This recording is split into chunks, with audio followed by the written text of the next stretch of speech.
Hey everyone, but also Willow is here too. Say hey Willow.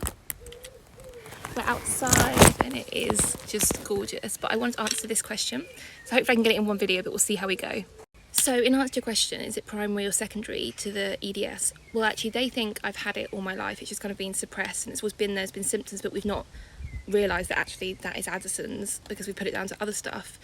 But at first they thought it was secondary, but now they think it's primary because normally when it's secondary you can get some, the adrenal glands will start to wake up again.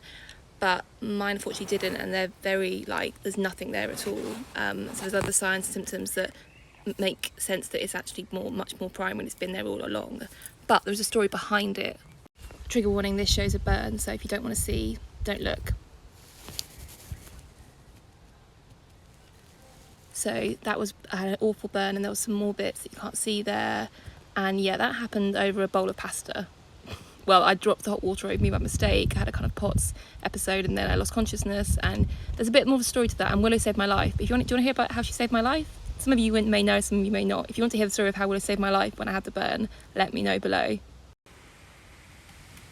So I stayed in intensive care for a good week. I was put to sleep in resus because I was very poorly with my burn and it was affecting my blood pressure and I wasn't hemodynamically stable. So I was put into an induced coma, and then eventually I was extubated and woken up. But I was very poorly and there was lots of symptoms that didn't really add up. My blood pressure kept dropping. I was having problems with weakness, with dizziness, with excess vomiting.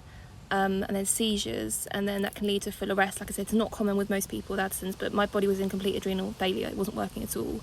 And eventually then with tests we realised that, and so I was already on fluid cortisone. I was put on hydrocortisone, like big IV doses to help with the immediate adrenal crash I was having.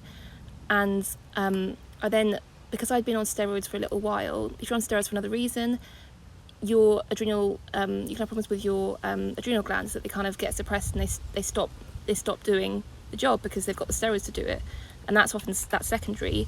But once you lower the dose of the steroids, slowly the adrenal glands wake up and start working again. But that didn't happen with me, and we thought, because I've been on steroids for a lot of reasons over the years, but they didn't wake up. And actually then looking back at my symptoms with the endocrinologist, he's like, actually I think you've had this for a long time now, but because of all the other problems and conditions, it's kind of been suppressed and hidden underneath. And now it's at the forefront and it's completely gone, and that's where you've gone into crisis so many times. So yeah, that was where it all kind of started in intensive care back in 2018. Hope that makes sense. I'm very tired today because I was in hospital with a day surgery yesterday, or the day before, my brain, sorry. But I hope it makes sense. Any questions, comment below. And if you want the Willow story, then let me know because it's a good one.